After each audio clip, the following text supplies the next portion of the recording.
Hey everyone, welcome or welcome back. If you're new here, my name is Karlie and this is a mostly knitting podcast where sometimes we do talk about other things like sewing or natural dyeing. Today we have all knitting to talk about. I have quite a few things to share with you all and I'm super excited to do so let's just get started. I have about 5 finished objects to go through today. I'm so excited to share all of them with you. It feels like it's been a really long time since the last podcast episode. And the first finished object is actually what I'm wearing. So this is the Tuku Warmer Slipover by Tiina Huhtaniemi. And this was mentioned in my last 2024 Everything I Knit in the Year video. So if you saw that video, there will be a little bit of repeat here, but I'll get into more detail in this video on this object. So this one I just love so much. I basically only wear it over top of this blouse, which has really fun flowy sleeves. I just think it looks so good with this top. So I'll stand up here shortly so you can get a good view of everything.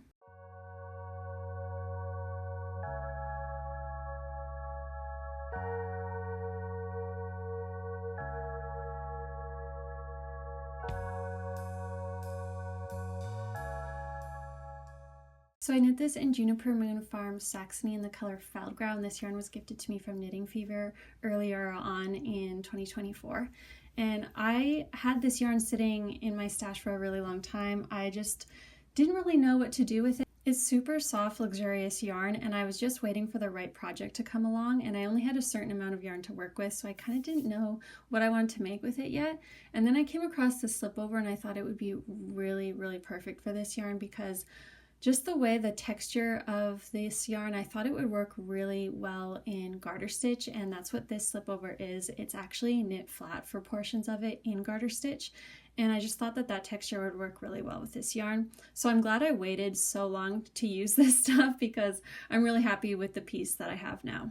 So I mentioned in my roundup video that this pattern does have quite a few errors in it, so I'm not really comfortable recommending this pattern to anyone, but I really am happy with what I got, and I actually am tempted to make another one just because I love the look of this so much, and because I got through the first one and I know where the errors are, I think the second one would be even easier. But it actually was pretty enjoyable to knit on. It was, like I said, knit flat for most of it, but you actually cast on with the collar here in the round. And it's supposed to be, I think, like a double folded collar or a turtleneck as well. I went for more of a mock neck, so it's just a single layer collar here, just a little bit higher up in 2x2 ribbing. So you finish the collar and then you actually branch off and knit the front and back piece flat all the way down to the hem. So it's just working in garter stitch back and forth with some I-cord edging. And it was relatively quick, just being that I think this is close to a worsted weight yarn, and just working on garter stitch, it kind of flies by, and it's like a relatively simple pattern.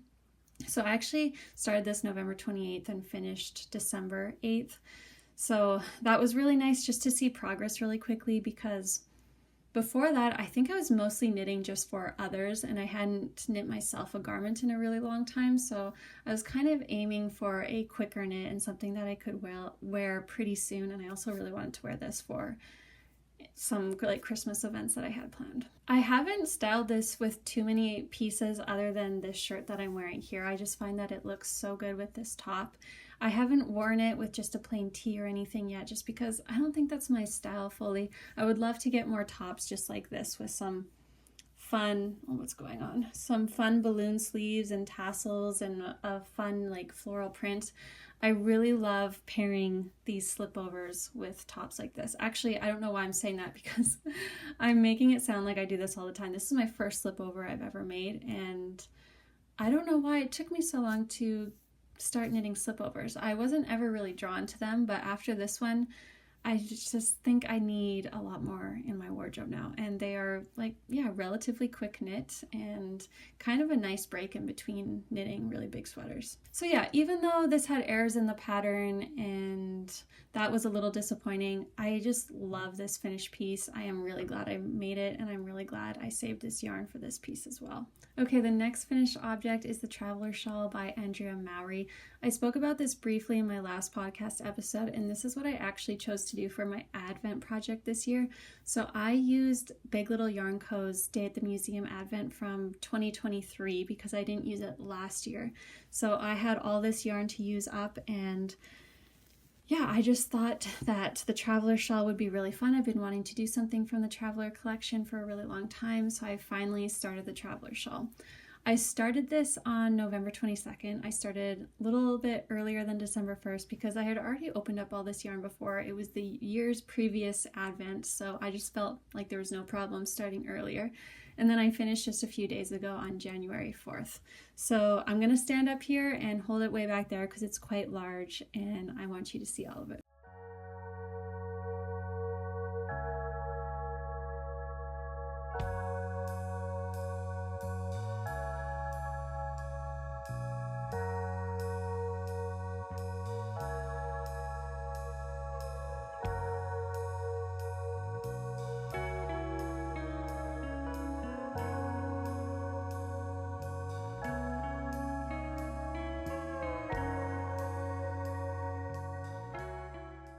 This was a project that I just had so much fun knitting on. It was so enjoyable to me, and I think a big part of that was that I was changing out the yarn so often, and it was just so exciting to get to the next color. I used, I think, about in total 19 or 20. Yeah, I think I used 19 mini skeins out of the 24. And I just put my favorite colors together in an order that I liked and went with it. And then some of them I found just didn't go as well with the others, so I put those mini skeins aside and I'll use them at a later date. I actually have enough leftovers from all of these 20-gram mini skeins that I'm going to save them, put them away, and do another Advent project next year. It will be a smaller one, but I'm super excited about that. I'm thinking I'm just going to be doing some scrappy socks with these Advent leftovers, but yeah, I'm really excited to get 2 Advent projects out of this Advent yarn, I guess, from 2 years ago. So with this shawl, you actually start, let me see. Yeah, you start up here and you work your way out. It just gets larger and larger and larger. And this like peachy orange strip was my last piece of this section. Then you bind off and then you pick up stitches and you start working. You pick up stitches along this edge and you start working the other direction, and then that's where all of these like pinks and purples and grays come in. And then yeah, you just start decreasing and decreasing until you get to the end here. So it's just pretty simple. It's just all knits and purls and then I-cord edges. It was just like a really nice mindless project for me to work on throughout Advent season and just throughout the busy holidays, which was really nice. But yeah, I'm just so happy that I finally knit up with this yarn and knit the Traveler shawl. It's something I've been wanting for a really long time, and I am really happy with it. I think the colors look really cool. It just so happened that all the like yellows, blues, and oranges were on this side, and then the pinks and purples were on this side. I didn't plan it like that, it just kind of happened. But I'm still playing around with this. I don't really know how I'm going to wear it, because it's kind of like a different shaped shawl. Let me see here.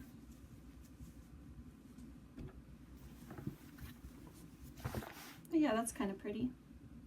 This piece is so hard to show, it's so big. I'm like, if I want to show it, it's like I have to cover my face and then my voice will get muffled. But hopefully I have some pictures off to the side or some other footage that you've been able to see. But yeah, it's really, really fun. I can highly recommend the pattern if you've been eyeing up the Traveler collection. I really do want to do the Traveler sweater, like the crew neck version. I think that's really cute, and I'd love to do one. I don't know if I'd want to do color changing yarn or a solid one, but yeah, I don't have any immediate plans to do that, but I think that one would be really fun to do in the future. Okay, the next piece is the Mika hood by Susanne Muller. This was a really, really quick knit. I actually only took 2 days for it, so January 2nd to the 3rd. So if you're looking for something quick to get off your needles, just for like some instant gratification or a nice palette cleanser or a quick gift knit, this is a good one because it uses bulky weight yarn. And I was recently working on a collaboration with Knitting Fever, so they sent me this yarn to try out. It's Juniper Moon Farm Beatrix, and this is the color 37, which is, I think, just called the color brown. So yeah, this is the hood. I haven't blocked it yet, so there's still this like pointy back section. Apparently after blocking, this point goes away. but some people on their Ravelry pages were saying that they had a tough time getting that point down, but we'll see. It's not too bad. So this is my first time knitting a hood or like a balaclava or anything in this style, and it was really fun, and like I said, super quick, so that was nice. I'm trying to remember where this started. Oh yeah, I think you start here, like at the face opening. You knit in the round for a few rows. Then you start knitting flat, back and forth here. Do some decreases, and then you Kitchener stitch. You can see the seam here. You Kitchener stitch it together. And then you pick up stitches around the bottom of the hood and start working the collar. So there's different options. You can do ribbing, like any style of ribbing of your choice, or you can just do plain stockinette. And there's even like a scarf-ish version, like an infinity scarf, if that makes sense, where it's a big long loop that you can wrap around your neck several times. I liked the idea of doing ribbing just because then it would kind of cinch in a little bit and keep me nice and warm. And yeah, I really like this one. I'll try it on here so you can see what it looks like. Okay, here it is. Again, I need to block it, and I'm hoping it'll stretch out a bit because I don't want it too tight. But I've always been afraid to wear these style of things because I just thought I'd look really silly. But I do like having some hair sticking out so I don't look like, you know, just like this bobbing head. So I like it. I think it looks really cute. I think it'll be, obviously it looks weird when I'm not wearing a jacket. But once I have a jacket on and I'm just, you know, got the collar up on the jacket, it'll look like I'm just wearing a hood from a sweater. And this will keep me really warm. Like, I am coming to you from Calgary, Alberta, Canada, and we can get super cold winters and cold wind. So I think this will be really nice. And also it doesn't like smush down your hair too much like a hat can. So that's kind of nice too. And I also like the option of just wearing it. God, I hate having my hair tucked into things though. That's the one problem. I do like it like this too, where it's just like a cowl or like a collar kind of. And especially with a jacket over top, I think it'll look really cute just having like this hood peeking out. And this is, yeah, bulky weight yarn, but it's light and fluffy. It might be like one of those, I can't tell if it's one of those blown yarns or not, but it is really light and fluffy and super soft, so it's not bothering my neck or anything. So I haven't worn it out yet, but I do anticipate getting a lot of wear out of it if I do venture out into the cold. I actually hate going out into the cold, so I need to force myself to go more often though in the winter time. So maybe this will help me get out there and not be bothered by the wind and the cold. So yeah, I actually really would like to knit another one of these. So this hood does have some short row shaping in it, and it called for the wrap and turn method. I've never done the wrap and turn method just because I've always liked doing the German short row style. And every time it calls for wrap and turn, I just substitute it out for German short rows, and it's always seemed to work just fine for me. For this one, for whatever reason, I don't know if I was doing something wrong, and I have read that you can't really just simply switch out one method for the other. But I always have, and I haven't had a problem, but I tried that for this one and the numbers just weren't lining up. But I just kind of like went along with it and made the numbers work, and it was all fine. But yeah, if I do make another one, I'm just gonna, maybe I'll just learn the wrap and turn method or do what I did this time and just kind of fudge it along the way. So the next item are some socks. These are the brick and mortar socks designed by myself. These socks are in testing right now, and the test is actually wrapping up in a few days. So the pattern will be out pretty soon, which is super exciting. I just wanted to knit up another sample pair, and I'm going to be doing a photo shoot with these socks for the pattern and for Ravelry this weekend, which I'm really excited about. But here is the finished pair. I knit this in my BFL naturally dyed socks, which it will be available to purchase soon, which is really exciting. But yeah, it's just like 100% BFL sock yarn that I've naturally dyed. This colorway in particular, it was just one of those one-of-a-kind colorways where I used up a bunch of leftover dye that I didn't want to go to waste, and I got this really beautiful rust color. So I've mentioned these socks many times before, so I won't spend too much time on them, but they are knit cuff down. It's a strong heel. and then a wedge toe, and it's just kind of like alternating 5x1 rib with some little knits and purls in between there. It's been so cool seeing all the testers finish up their socks and been really exciting. I was so terrified to do my first test knit and just, scared that I screwed up the pattern or anything like that and wasted anybody's time, but I'm really glad that I did it, and I'm so excited to have this sock pattern out in the world soon, and I'll definitely keep you all updated as to when that is released. We have another pair of socks here, and this is actually the second sock pattern that I'm working on.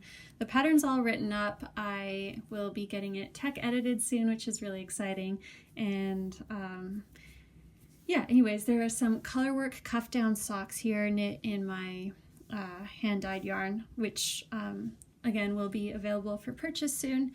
It's just going to be called Karlie Paigefibreco. But yeah, here are the socks. This is cuff down 2x2 rib. I did a 4-color colorwork version here. I did a short row heel and then a wedge toe. The pattern does have options for 3-color colorwork and a 2-color colorwork. So it's super versatile, and then it also has written instructions for a short row heel and for a heel flapping gusset. And then it's just plain stockinette and a wedge toe. These are blocked. They're just looking funny right now because I didn't put them on a sock blocker, but I dried them flat just like this and with the heel up like this. Just because the sock blockers, I mentioned this before, they're so wide for what my feet are, like compared to my feet, and especially for color work, I just feel like it stretches them out so much here and kind of like skews the color work in a weird way. So I've just kind of started laying them flat like this to dry, and I think that's working a lot better. So I do have 2 of them. Here they are. I think I'm calling these Elma Street socks. They're kind of, I was asking my family, I'm like, what do these socks remind you of? I was reminded immediately of stained glass, and I do stained glass, so I was like kind of leaning towards that, but there's so many stained glass pattern names on Ravelry. And then my mom saw like picket fences and flowers and stuff on here. And there's a street where I'm from that's called Elma Street, and there's lots of like white picket houses or white picket fence yards and stained glass on that street as well. So I just thought that the Elma Street is what it's called would be good for these socks. And it's actually my favorite street in that town, and where I would love to have a house one day because they're just adorable little houses. So I am very excited about these socks. Got to get them tech edited first, but then I'll be calling for test knitters as well. All right, that's all for finished objects, so we'll head over to whips now. This is the Field Day jacket by Ozetta. I've shared this before a little bit on my podcast. I actually started this back in October. It was October 23rd. And I had to put it away for a little while just to finish up some Christmas presents and work on my Advent knitting, but I have since gotten a lot of progress done on it, and I'm so excited about having this one done. I am knitting this in Noro Viola in the color 27, which is Kaizuka, and this was gifted to me from Knitting Fever as well a little while back.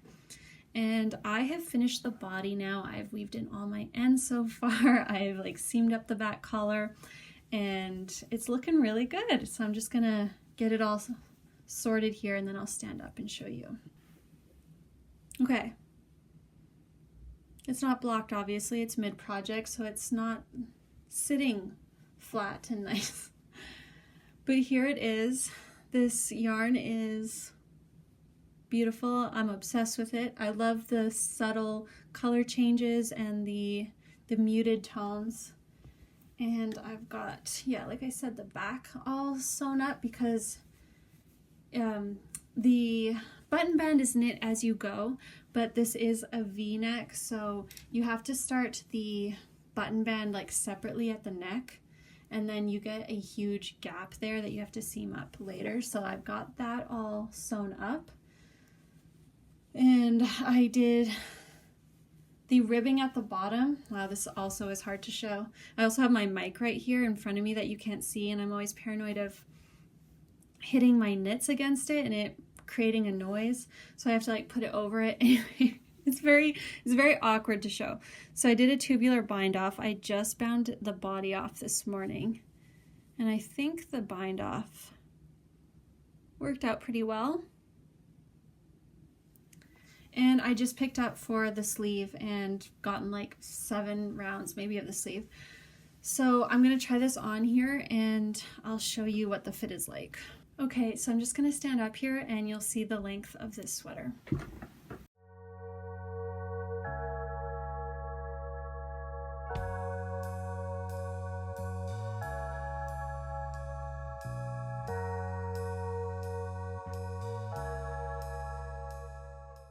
So this pattern is actually knit to be quite long, like past your bum, I would say, for length, and I definitely wanted mine to look good and pair well with some high-waisted jeans, so I went for a much more cropped version. Mine comes like just below the top of my hip bones, and I think that's a really nice fit for it to look good with yeah, some high-waisted pants, especially because this is going to be a little bit oversized. I wouldn't want it to be too long. I just don't think that would look good on my body type. And I'm excited because this is like such a drop shoulder that I don't think it's going to take much knitting time for the sleeves. Although I do have such long arms, so maybe it'll be longer than expected. But yeah, I've only done 1, 2, 3, 4, 5, 6, wait, 1, 2, 3, 4, 5, 6, yeah, 7 rounds on the sleeves so far, but already like, look, it's already here on my arm and my elbow's right here. So I'm anticipating for this to be done fairly soon, which is so exciting because I love this so much. I actually wanted it done for December 1st, which obviously didn't happen, but totally fine. And I will be wearing this as a sweater / jacket. I eventually will put buttons on it and maybe just button it up and wear it as a pullover. I did the option I'm going to be doing the afterthought buttonholes just because I did crop the length so much. I wanted to have more control over where the buttonholes were going. So I'll be going in after and doing afterthought buttons or buttonholes, and I think I have the buttons handy, so I'm just going to try and find them. I actually didn't realize this, but I have 2 button options. I totally forgot about one of the other buttons I have. So I'll show you the 2 button options and maybe you can give me your opinion on which one would look best. So this was the one that I thought, the only one that I thought I had. Is this going to?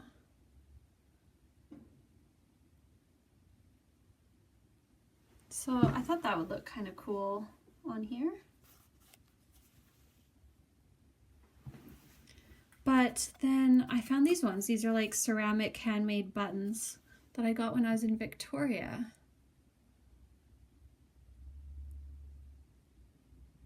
These are beautiful too. And I think I only have 3 of these, which would work perfectly for the length of this cardigan because there's not a whole lot of body on here. So let me just stand up and I'll show you what it looks like.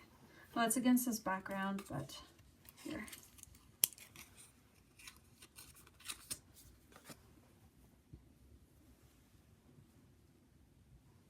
These might be a little small. I think these are a bit bigger. Yeah, I'm not sure if I like how small these ones are. These ones are a bit bigger, kind of look a bit more balanced out. Ceramic or these, what, plastic ones? So I'd love to have this sweater done in the next week or 2. I think that's doable if I just pick away at these sleeves and try and get a few inches every day. I think that'll be really motivating. And there's also decreases along these sleeves, so I'll be getting less and less stitches. It'll be going by faster. So hopefully the next podcast episode I'll have a finished object. We have one last whip to talk about, and these are the Vaffla mittens, and I hope I can pronounce her name correctly, but it's Maja Akerstrom, and I knit this in Juniper Moon Farm, Patagonia, in the color Acorn in 148. Color Acorn is that yellowy golden color and 148 is the lighter color. The lighter color was gifted to me from Knitting Fever as we were just doing a collaboration that I was working on, and I already had Acorn in my stash. So I was really craving some color work projects. I started this December 16th, and I think I finished it on the, or no, I mean, I only have one mitten. I still have to finish the other one, but I think I did one mitten in 2 days because I got super addicted to knitting on this and so obsessed. But it's knit from the cuff and knit upwards. There was a mistake in there just with like a really simple mistake for stitch counts for casting on, and it didn't add up with the color work, but I was able to figure it out. So I just have to remember that when I do my second mitten. But yeah, you start with the cuff, you do some increases over here for the thumb, then you put the thumb stitches on hold, cast on for more stitches here, and then continue up all the way to the top here and do some decreases just like you would a toe. These are so fun and addicting to knit on. Like I said, I could not put them down. It's a one size pattern, and this is my first time knitting like traditional mittens like this, and I don't know if it's the style, but like this is like it's very wide. I've got all this extra room, so in a way it is kind of nice because then my hands don't feel claustrophobic, which sounds silly, but I do have a pair of mittens that make my hands feel claustrophobic, so it's nice to have all this room. But I'm also wondering like if I need it to be that wide. But anyways, I just love them so much because they're amazing to look at, and it's just something that when you make projects like these, I don't know, they just make me so happy, and they look like pieces of art really, and even if I don't wear them, I don't care. They're just so beautiful. This may have been a free pattern also. I'm not sure. She does have a lot of free patterns and some paid for patterns as well. And this is fingering weight yarn, but there are different options for like DK, worsted, and things like that. So I definitely want to play around and do some DK or some worsted weight ones. They'd go even faster. So I'm really excited to work on my second one and just have the cutest, most beautiful pair of mittens. Okay, those are all of the projects, the finished objects, and the whips for this episode. I had a lot I wanted to share with you all, and I'm so glad we got the time to do so. I think that my next sweater project, I've been contemplating and doing some research, and it might be the Cloud Sweater by Petite Knit, and I've never made myself a Petite Knit sweater before, so that could be really exciting. I have some Drops Air in the like mulberry wine color, and I think that would be perfect for it. So yeah, I think I might cast that on once I finish this, what's it called? What is it called? The field day jacket. Yeah, I think I might cast that sweater on once I'm done the field day jacket, so that may make an appearance on the next podcast episode, but no promises, because one, maybe I won't have time to cast it on, or two, maybe I would have already changed my mind, which happens a lot. So anyways, thanks so much for watching this today and hanging out with me. I really appreciate it, and if you liked it, please consider giving it a like and a comment and subscribing so you don't miss out on any other future content. And until the next video, happy knitting and happy making, and I'll see you next time. Bye!